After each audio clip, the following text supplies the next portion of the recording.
And welcome, you beautiful bastards. I hope you're alive. All that is fine too. Today I chose not so recent animation movie called Nimona. I'm gonna give its character suitable aesthetics. And yeah, I'm still working on the name of this video, so yeah, excuse me. But I wanna say thank you for being here, you lovely bastards.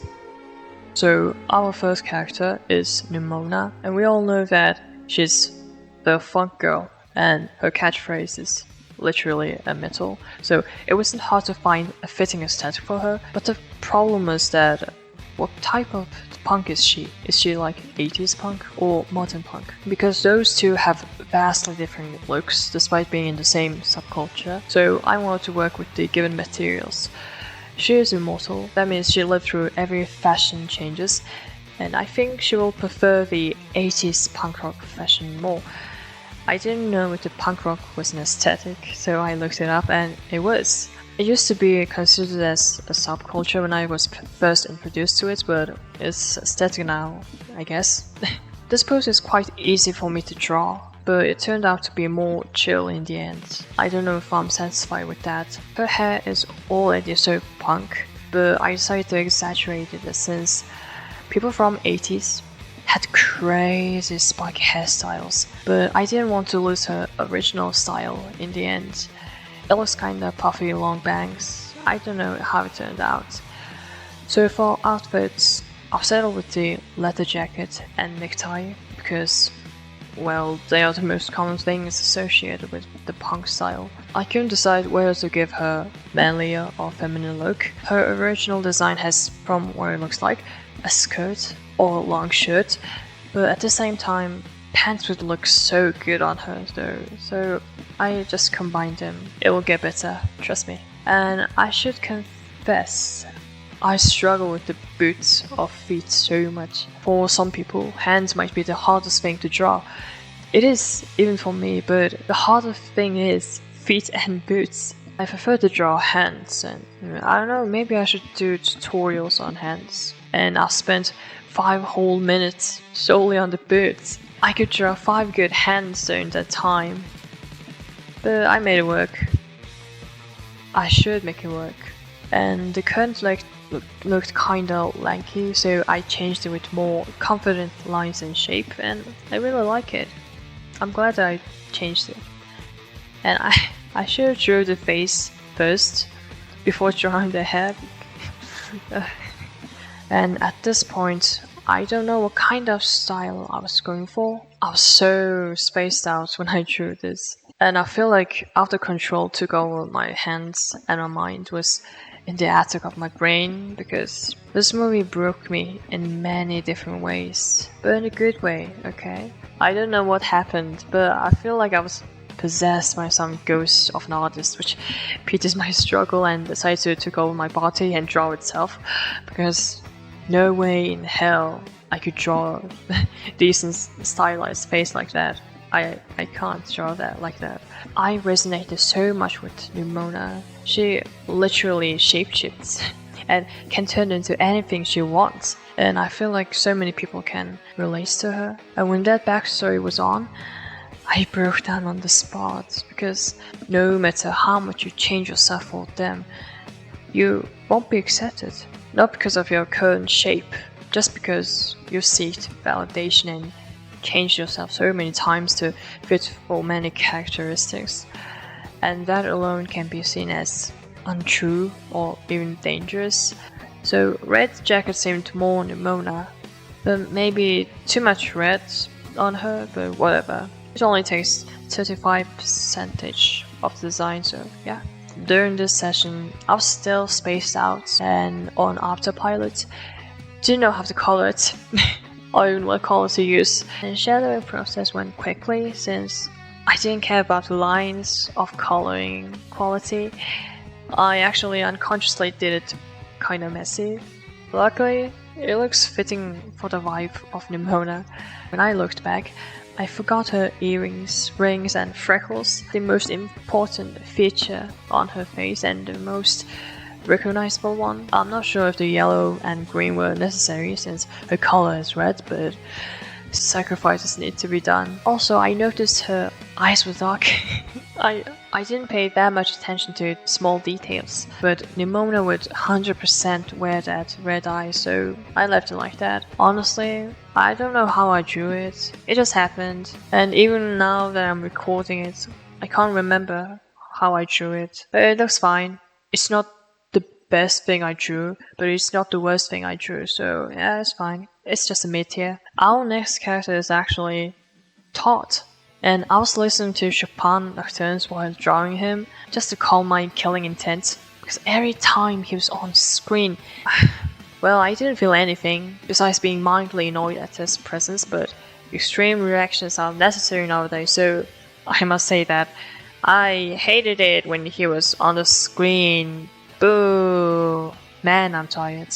He screams jock character and you can't stop me. At first I couldn't care for his design, I just gave him that typical jock look and wanted to go on to the next more likable characters for the sake of my mental health. So I tried to give him that arrogant pose. I searched for jock characters and they usually have this high school sports team jacket or tight black t-shirt, but the jacket was more classic, so I chose this one for him. But I just can't care to put effort into him though, and during this whole process my mind was on autopilot like I did with Nimona, but this time it was intentional. I don't hate him, but because of how he was portrayed, I couldn't care for him. Then I realized, oh shit, I'm just bullying him.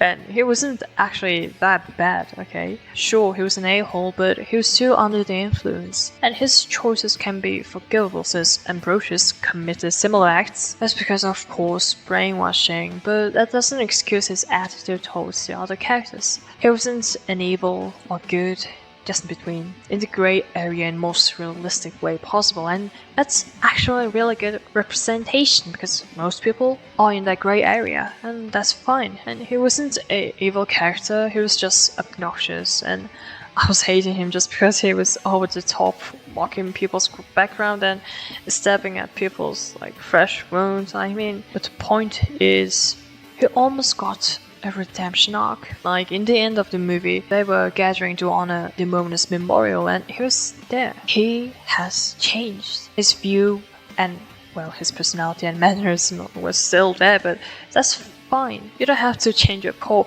personality to be a good person. Just be a good person. So I noticed that he loves that blue dragon cereal, so I chose the blue as his primary color, but that's not all. Blue is a color that represents the loyalty, truthfulness, trustfulness, and often associated with the royal families. He's loyal. I don't know about the trustworthy part, and he trusted the director just like anyone else. Also, I saw Shane from Smosh wearing it and he looked so good. Also, the Institute favors the yellow and white, so why not give him yellow hoodie? It's a nice complementary color for blue, it just pops. And after everything, his character will change for the good, and Todd might lose his jock characteristic and lean more into the himbo territory, and that's good, that's good.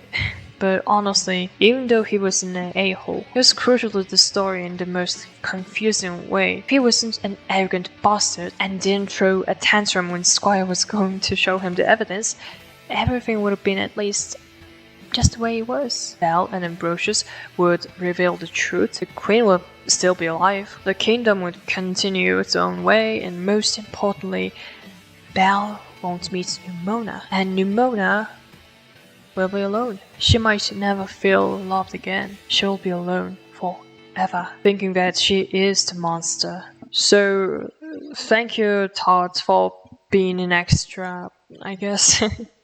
He was an asshole, but at least he wasn't homophobic. So now we have Diego Square.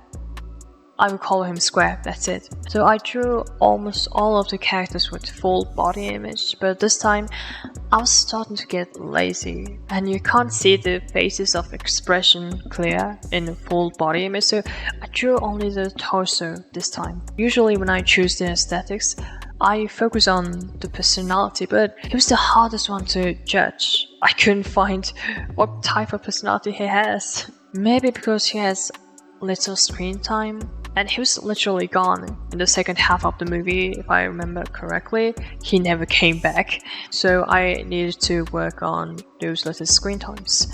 He seemed very sassy and very relatable, and his sole purpose was to be a holder of evidence, fanned by over Belle in that 1 minute, I think. He really reminded me of myself though. A side character.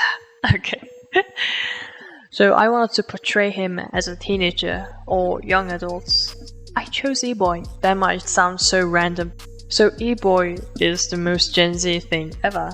I'm familiar with the overall style, a little bit toned down and polished emo fashion, because all of the clothes were the same but with less makeup and crazy hairstyle. Personally, I'm familiar with emo style. At first, I thought it was like a rendered version of emo, then no, it was a brand new genre. And that was the first time I've ever felt so old, even though I was 17 at the time. And he didn't want to get involved with the stranger kid, and I can relate. But he wasn't a jerk about it too. He wanted to pass this problem to someone else, probably a police. He didn't try to just leave the kid there. And that makes sense, but one thing bugged me so much about his character. He didn't try to show the evidence to Ambrosius. In this case, he was the most reliable person who trusts Belle and can protect him. Someone from higher power framed your idol, and you're going out for groceries with the evidence in your hands? Bruh. When he was at the market, Ambrosius was there. Just go up to him and show the evidence, please. Well, I mean, that was impossible since Nimona was trying to traumatize him, but still though. I'm guessing he has a position where he can literally go into the knight's changing room and wear the suit. So I think you had a chance and you just didn't give the evidence to someone. And please tell me what's more suitable for him. I really couldn't find another aesthetic for him though. I noticed that he doesn't look like a square anymore. I mean, I really love the style of mine. It looks better than things I used to draw. But he looks barely recognizable now. The hairstyle is the only thing that makes this thing square. Well, I can draw him in another aesthetic, but nah, I'm too lazy, bruh. So this is square from now on. So again, thank you for watching, you lovely bastards. What characters do you want me to draw with certain aesthetics? And your characters can be from any media, old or new TV shows, anime, cartoons, games. So subscribe and be my favorite bastards, okay? It's free, and you totally had the freedom to pick a side. I will welcome you all. So that was it, and I'll see you again.